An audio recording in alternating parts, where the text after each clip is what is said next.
Hello and welcome to the mobydick 7.14 release. Thank you very much all for joining us. Before we start, just a few bits and pieces to get on with. On the screen you'll see on the right hand side that you have your ability to send us questions and so on, which we will go through at the end of today's session. So just enter your name, your question, and then send, and that'll arrive here with me, and we'll go through them at the end. Hopefully. Yeah, hopefully, yeah. And then we'll go through everything that we need to go through at the end of the session. We've got a few bits and pieces to start off with. You can see on the desk we have some nice things to look at, and so on and so on. So to kick us off, Matthias, what is the first thing that we're going to look at? We will see what we change in the future, and that's our name. Yeah, so that's our name. So that sort of makes this release quite special because it's the last ever mobydick release. Yes, somehow. Yeah, so what's coming next? Pascom. Pascom, brilliant. So it's not surprising, I think. We have two brands, like Pascom and mobydick, and this was a lot of trouble in the past because we had to promote both brands, and this was sometimes painful because our customers ask where is Pascom, and the other hand they ask where is mobydick, and we did not know how to promote it correctly and easily. So we just skipped mobydick for now and call it Pascom. So the future is the Pascom phone system. Yes. And with that, this sort of entails a new release strategy as well. Because at the moment we've got 7.14. What's coming next? Next is coming not 7.15, but 15. 15. So Pascom 15, Pascom 16, Pascom 17. Why did we change this? Because we changed the complete release strategy. We will have a release every 2 months from now on. And we are developing on the features, and we can develop a single feature, and then we can release features if they're complete. So we can say every 2 months which feature is complete, and then we can just ship it. So ship it as soon as possible to the customer. So whereas before, when we had sort of, a release every quarter or so, when we had a whole load of features built into one major release or serious release, nowadays we're going to concentrate on one feature, put it out there so it's ready to use. Yes. So it's quicker to market. It's quicker to market, and you can test it better. Because you can focus on a single feature or on a single feature set. Fair enough. Yeah, something like this. And you don't have to be afraid about stability, because you could say every 2 months this is new software, it's untested, or it is tested but it's not field approved, if you like so. We solved it with channels, with release channels. We already have release channels, LTS channel, a stable channel, a current channel. This is nothing new, but we stick to those channels, then you can decide. And if there is Pascom 15, 16, 17 and so on, this is the current version, and then always 3 versions in the past, this gets the new stable version, and so on and so forth. For the LTS version, it's I think half a year or something before something comes into the stable version, a new feature. For sure, all 3 channels are always have always bug fixes. So we have bug fixes for LTS, for stable, and for the current. And not just bug fixes, but also security patches and so on. Yes, a security is a kind of bug. Yeah, fair enough, but Right, so that's enough of the last ever mobydick. We're going to move on now and go into the first element of what's new in 7.14. And we've got a few adapters here, ATA adapters. We've got the Cisco and the Grandstream. Matthias, tell us a little bit about them. Why we need them. The first question is why we need them. This is true. More and more customers are moving to SIP-only environments, so they don't have ISDN or analog they have, but no ISDN, stuff like this. They use SIP carriers or SIP trunks for their PSTN networks. So if you look at the past, we had, or we always have, is something like pattern gateways, like peernet gateways. You could mix them with ISDN and analog, and everything was okay because you put in your ISDN stuff and your analog stuff, you had one device. So the new situation is you don't need something else than SIP, because you have the SIP provider, and then you have to buy a relatively expensive gateway for one fax machine, or for one door opener, or for whatever analog crap you have. So that's true. Fair enough. sorry. Yeah, that's fair enough. There is yeah. no company without something analog. This is true. So we have to deal with it. Okay. And we listen to our customers and try to solve the problems they have. Okay. So we introduced those ATA adapters.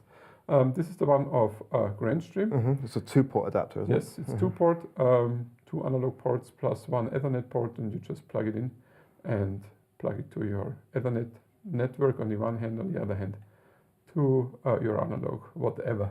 Yeah, fax machine, intercom, whatever it may be. Yes, we support Grandstream and Cisco. Do we have a preference?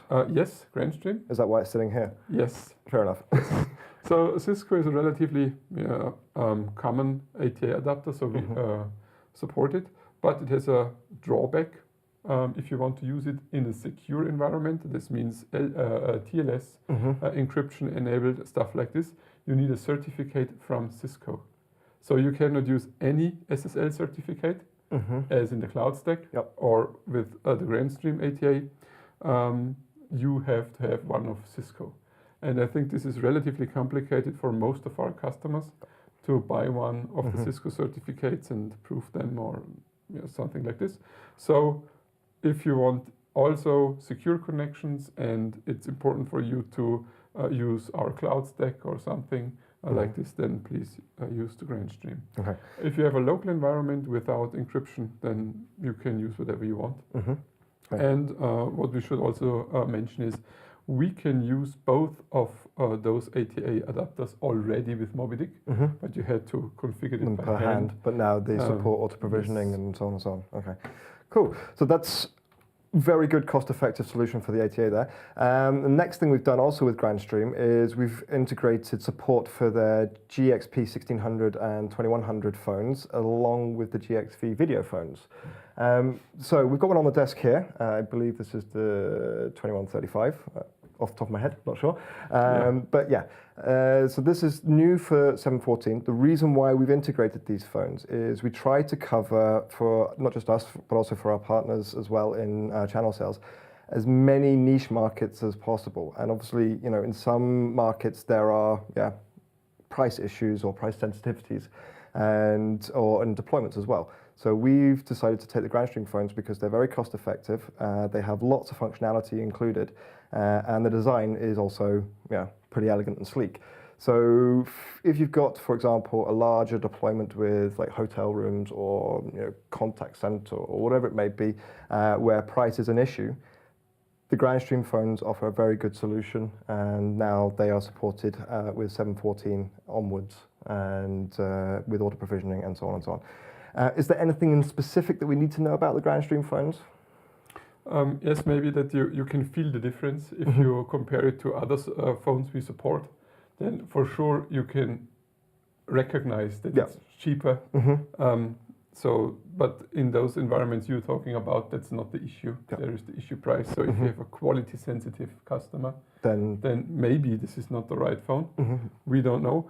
Maybe he says this is just an adapter for my client, for my pascom client I use. So then it's not important. But if somebody wants something very high end, then for sure it's not the right phone for him. So every phone we support has its customer. So this is what we try from low end to high end. And this is what we're doing. One thing is, to make an example, you have different models of phones, and we use the XML menu that we can display a menu, pascom menu here in the phone. And with the Grandstream models, it's the case that this implementation is different from model to model. Okay. So on some models we could implement the pascom menu button. The pascom menu button with everything, with scroll lists and so on. In other devices, the behavior is different just because it's another device type. Okay. So here you can see that some features are not fully supported because they did just not implement it in every single model. And this is what you have to deal with. But on the other hand, it's just really cost effective. So it depends 100% on what you want and what you need for your deployment. Yeah, if you need any consultancy or any advice on that, just give us a call or drop us an email, and more than happy to share pricing and our recommendations on what telephone to put into place. So the sort of bulk of what we've been doing, we have updated our desktop client a little bit, so for more usability, user friendliness and so on.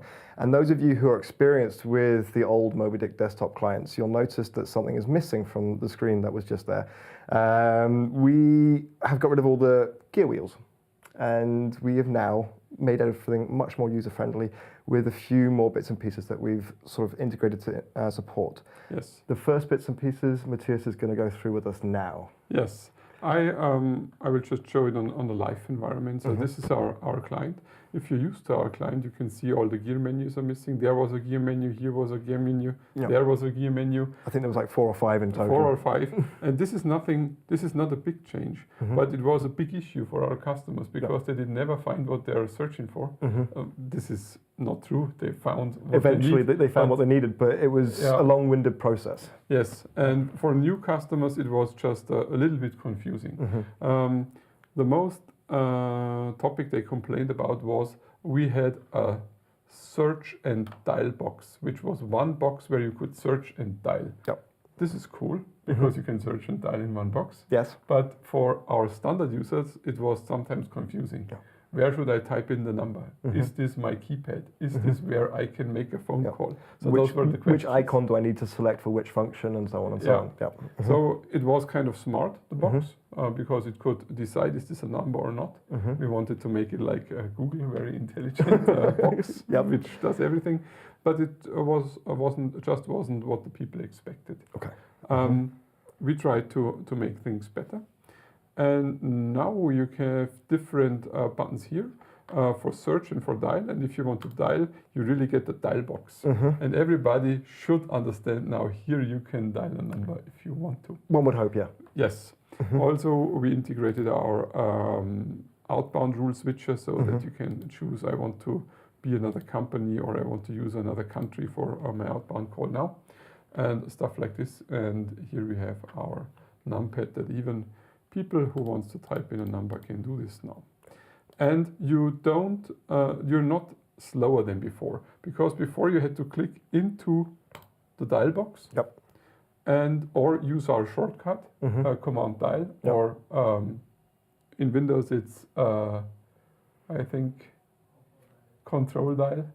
Control dial, yes. And then you go into it. And here's the same now. You have just one click.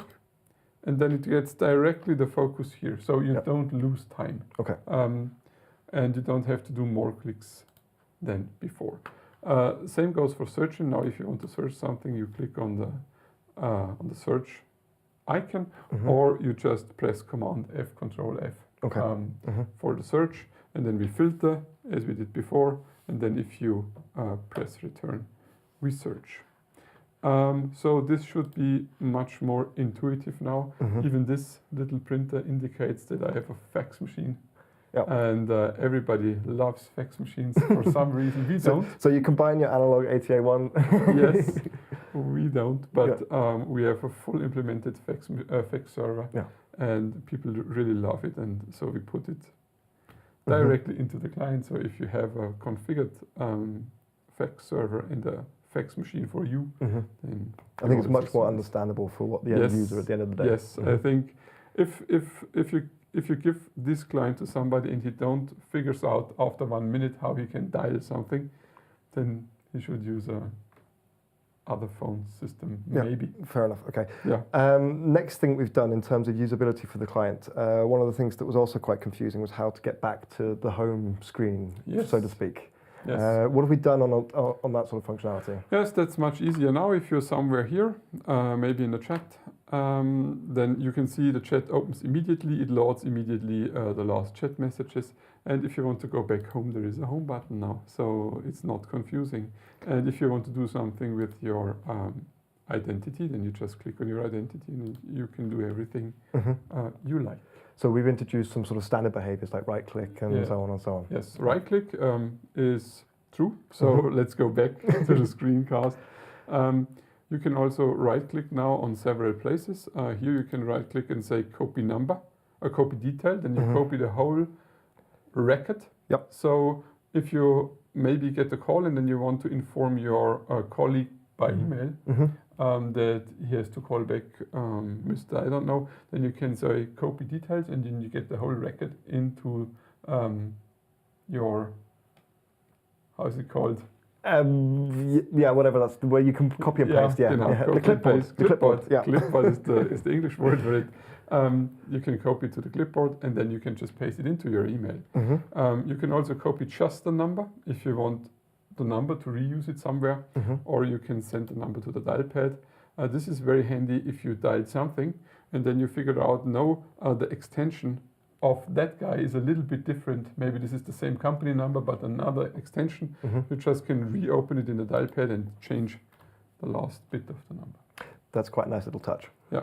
So nothing, all of the things we're discussing now are not huge changes, but for the everyday use, it should be much more effective now. Okay. Another example is that we now can have a minimized mode. This was also in the past, but now you can use it in the minimized mode also for dialing and stuff like this. If you want to chat, it still opens the whole client.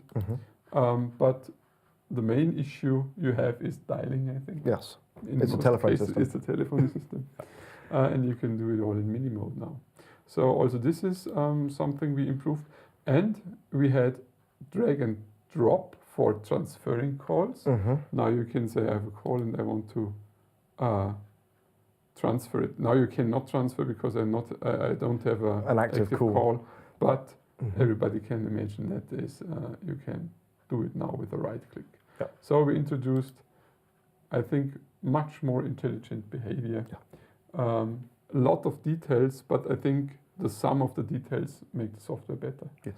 And so I think we've done a step forward in usability. Yeah, for usability, it's definitely a massive step forward. And along those lines, we've also integrated, for example, some new functionality like the user-managed FollowMe system.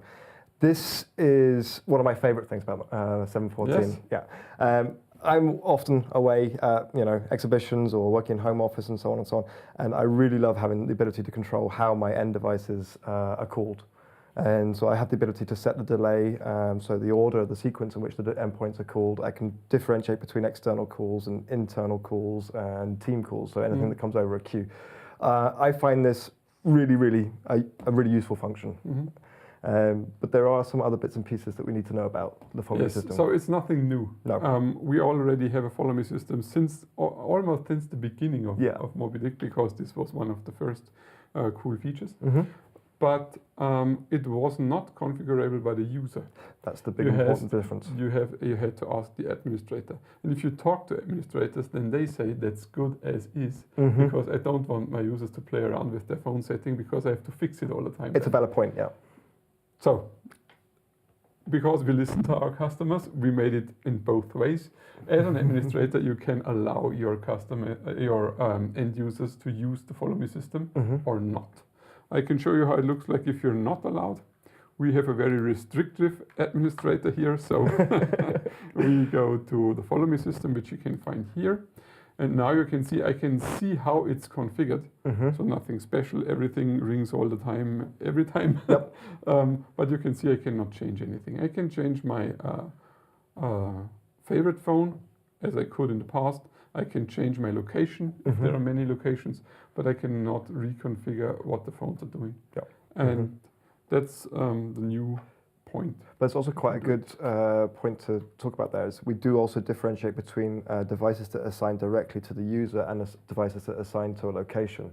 Yes. For example, on my personal setup, my desktop phone in the office, I can't do anything with it. It's always ringing because that's my main phone. But my desktop phone somewhere else, I can control how that rings.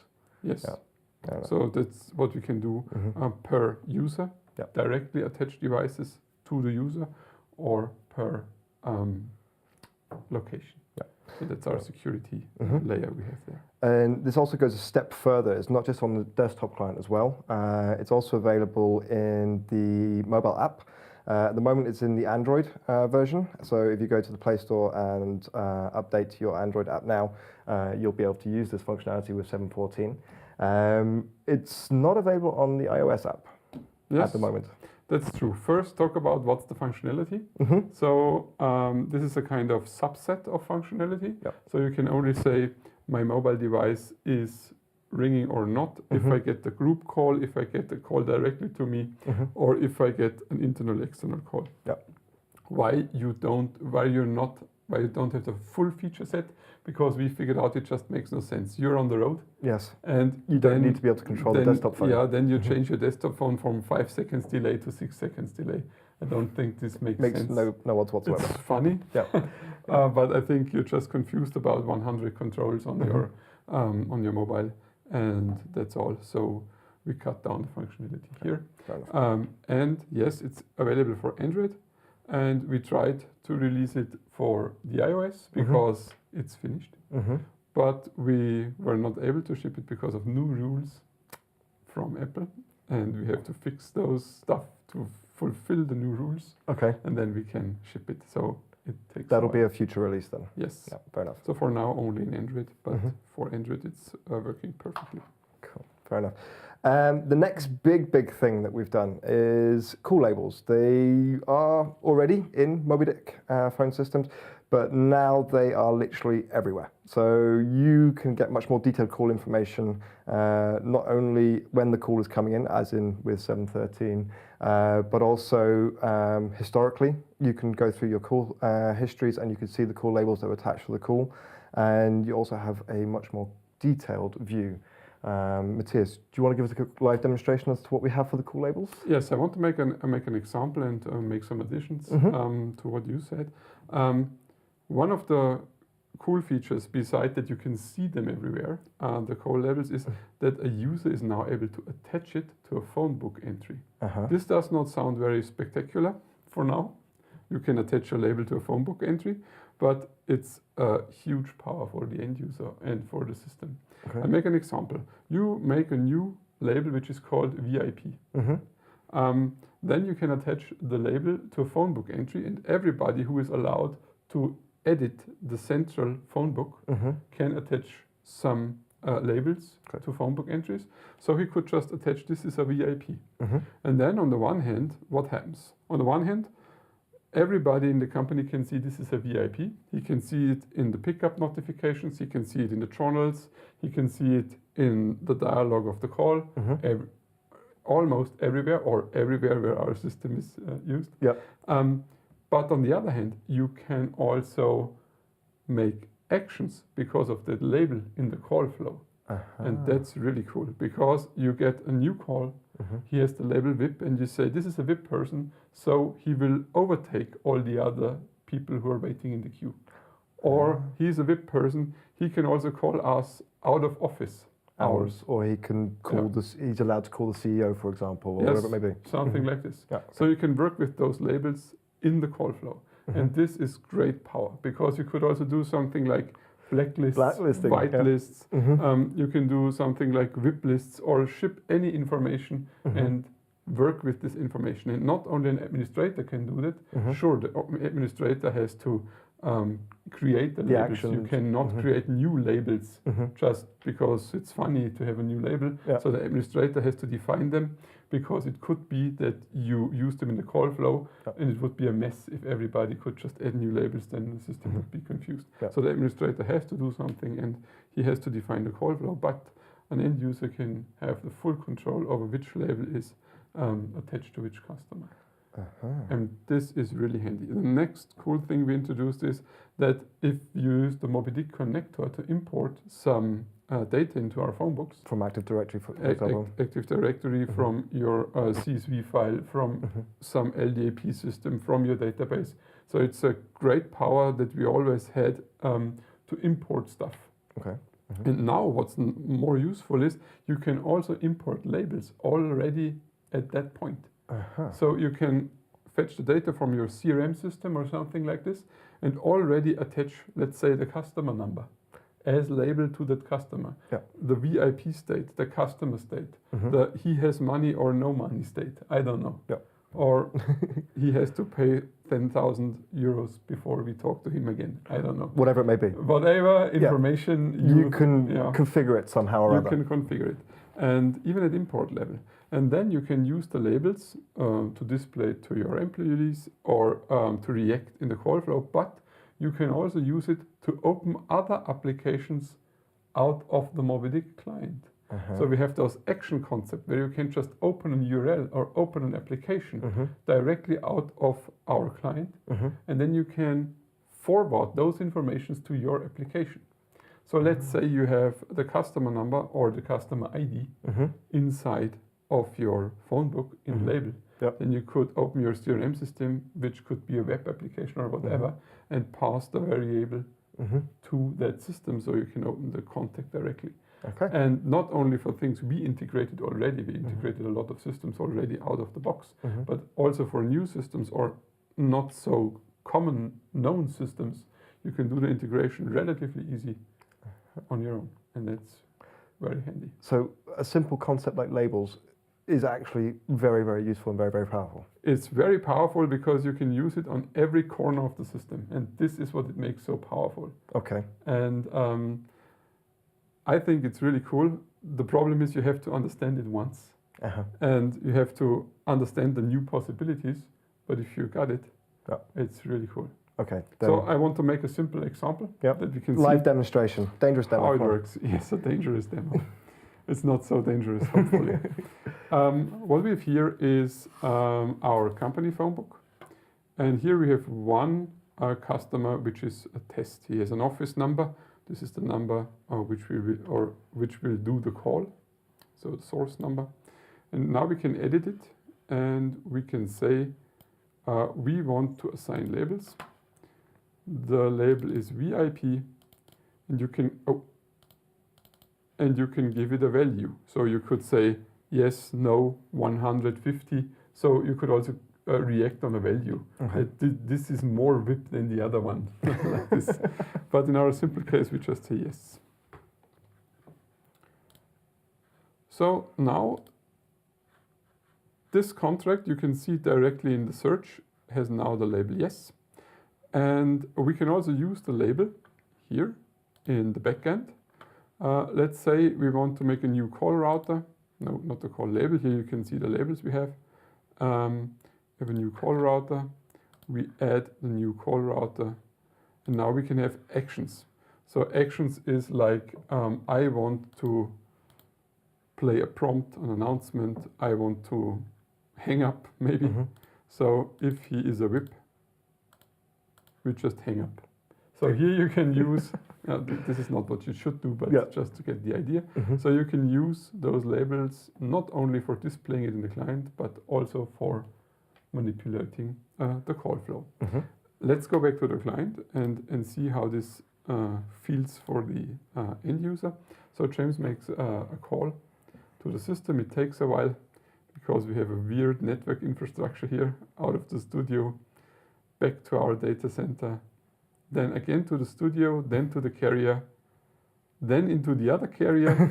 And now it arrives. And now it arrives. So you can here see the details. You can see this is a VIP. This is the attached phone book. We have no recordings for the call. We will discuss those information later. Now I can answer the call. I can talk to that guy. If I want to, I can hang up.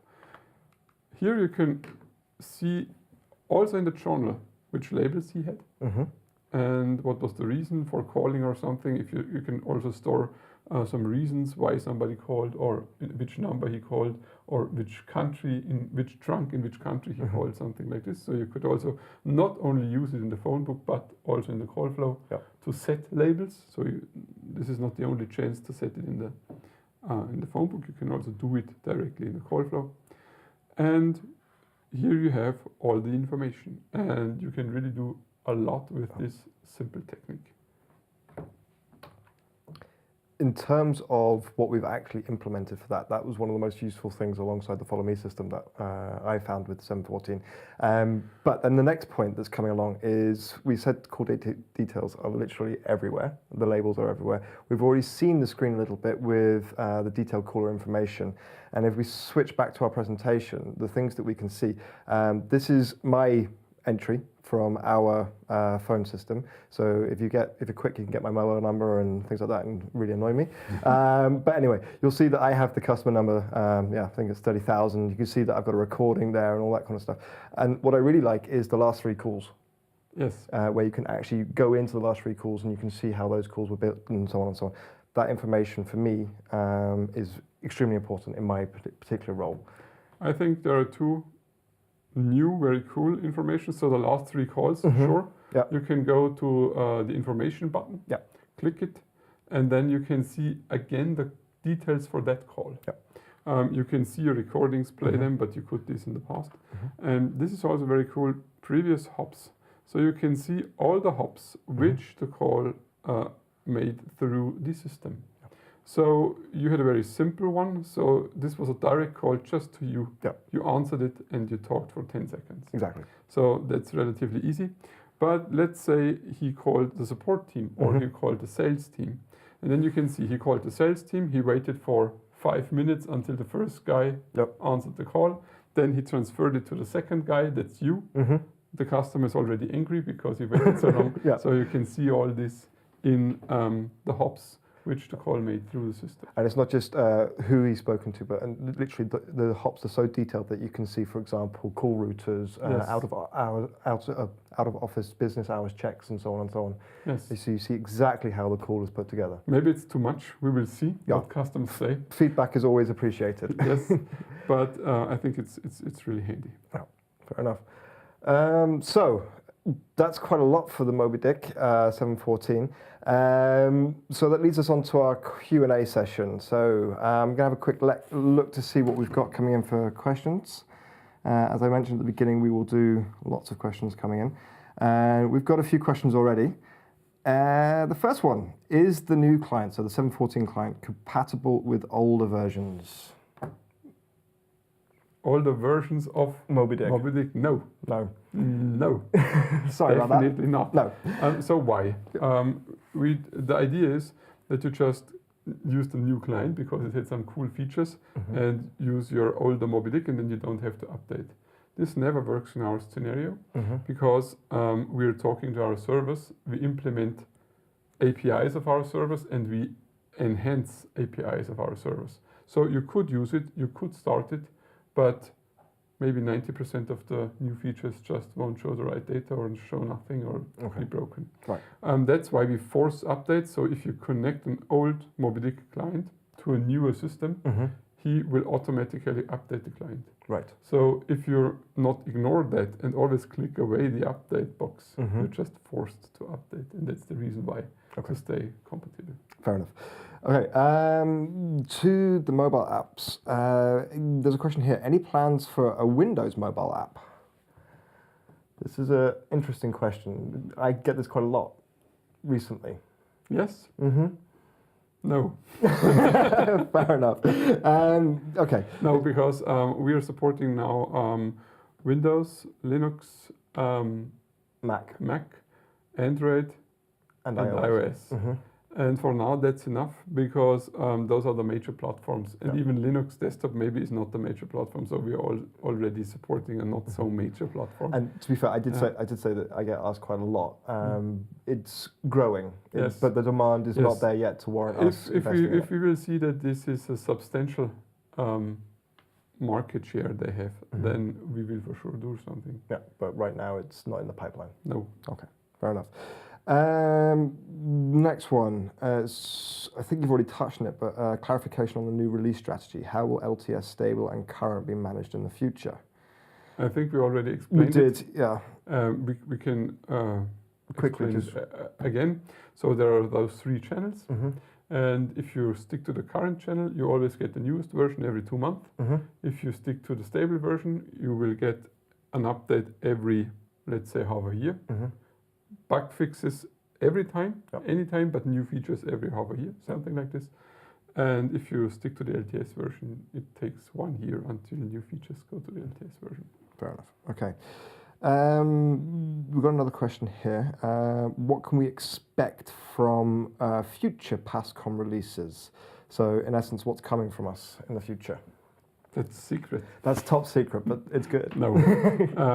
It's not so top secret. No. So what we focus this year is client. Yeah. I think we mentioned it on the beginning of our talk. Yeah.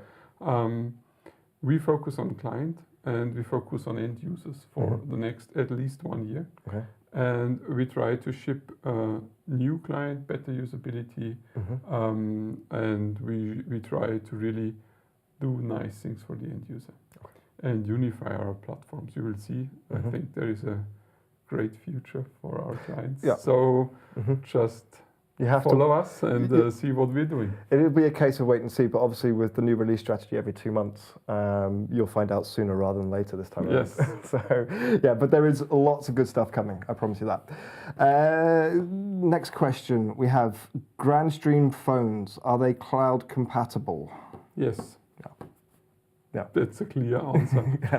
I don't think we need to elaborate more on that one. We've got a quick one coming in here. Are there any plans to upgrade the Asterisk engine? Yes. Yes, of course. We always use the Asterisk certified version, which is 13 now. We use 11, but 12 was not a certified, so we use the last certified. It has still LTS support, so it's not a problem. But we need some functionality out of 13, and we even think about skipping 13 and using the next certified version, which is coming up. So we will see how fast we can do this, and when is the release date of the next certified version, and then we will see which one we use. Okay. But yes. Fair enough. Okay. Just a quick refresh. A question relating to, I think you just dropped it, the new desktop client. When will it be available? Yeah, you just mentioned that. Yes. That was quick on the uptake there. That's true. The new desktop client, so we will do a complete rewrite. No, we will do it. We did it already. We're just polishing it now. Yeah. We will have the next release, which is pascom 15. It will not be included there. I think the next big thing there will be a new connector, what we will see. Okay. And I think after that versions, we will try to ship the new client version as soon as possible. Okay, fair enough. Good. So, let's see if we've got anything else coming in. I think this one probably comes from somebody in the UK. Will permanent chat rooms be available soon? That's a good question. We use them already in our development team. Yes, that's true. So there is a hack where you can build some permanent chat rooms. We will do this on team level. So it just feels logically, if I click on your icon, then I chat with you. If I click on the team item, then I chat with the team. Okay. So this is what we plan to do, and I think we will do it relatively soon. Okay, fair enough. Good. So,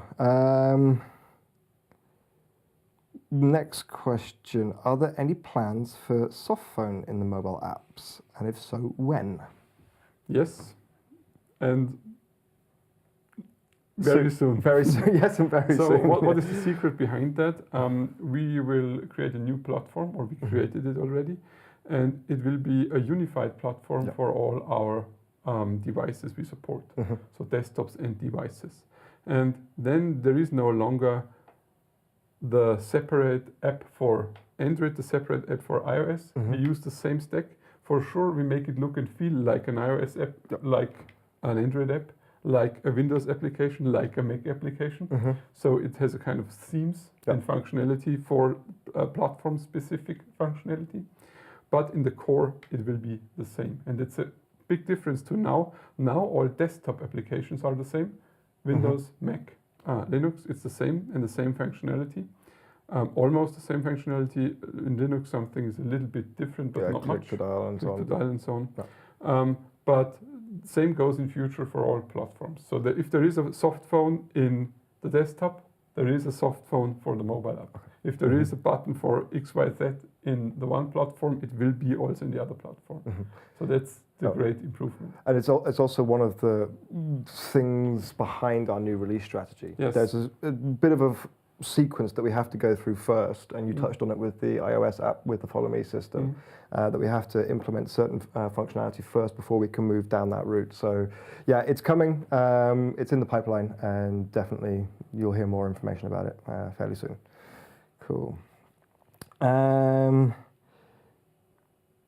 Yeah, when will the new iOS client be available? Yeah, as we said, it's coming. We will get as much information as possible out to you as and when we can. But as I say, there is a sort of roadmap we have to follow, and if you want more information, then you can just contact me directly, and I'm happy to go through it with you. Okay. So, any plans to support additional phone vendors? No. No. No, that's not true. At the moment, we have nothing in the pipeline for supporting new phone vendors. But of course, if, for example, somebody came to us and said, hey, I have however many of a certain phone, and I've got a project that's really dependent on it, and so on and so on, then of course we would react. Of course. But to be honest, we support now phones in each price and quality range. Exactly. Now, and there should be a phone for everybody. Yeah. We made not so good experiences with, we have one project and support a specific phone because the customer already had that phone. Yeah. Then the customer always was disappointed because we just made the integration for him. We did it once. And then we did not improve it, and we did test it every time we make new releases because it was just for him. Yeah. So it's relatively complicated, and it was disappointing for but I meant it not necessarily from the end customer point of view, from the if somebody comes to us. I meant it from a channel partner point of view. If they have if we have new opportunities, we will take them, of course. Yeah. But for one single customer integrating a new phone, it's just we can satisfy him, and we waste time in which we should use to make the integration to the phones we have better. Yeah, exactly. And focus on what is actually important for our end users as opposed to Okay. So just have a quick look, see if we've got any more questions come in. Okay, what about video calls from Yealink to the desktop client? Okay. We are not funny, but we are already talking about that in the dev team. So we have two strategies for the future. One is we make video conferences which are only WebRTC and WebRTC conferences. Then you cannot call in with the Yealink. Right. Because it's not SIP video, it's an island with its own video somehow. Exactly. But there is another approach, and you don't know if it will work completely. That's that we have something which can mix SIP video calls with all the other video stuff. And then you could even call in with something which is not a mobydick client or not mobydick video, so you could use another video from another device. But we're not sure for now. We're in the experimental phase, what we will do. Exactly, we don't know for now. But there are two approaches, and one would cover this feature to use standard voice video phones. So basically the answer there is watch this space, and when we've decided on what we're going to do, of course, we'll inform you guys. So yeah, hope that answers your question for now. Quick last check, see if we've got anything else. Not at the moment. One last refresh, and then I think we're going to call it a day. Yeah, that's it. So thank you very much for your time and for your questions. Yeah, if you've got anything that you'd like to know about mobydick 7.14 or anything like that, then get in contact with us, and we'll, of course, be more than happy to help. So thanks very much for your time. Until next time. See you. Bye.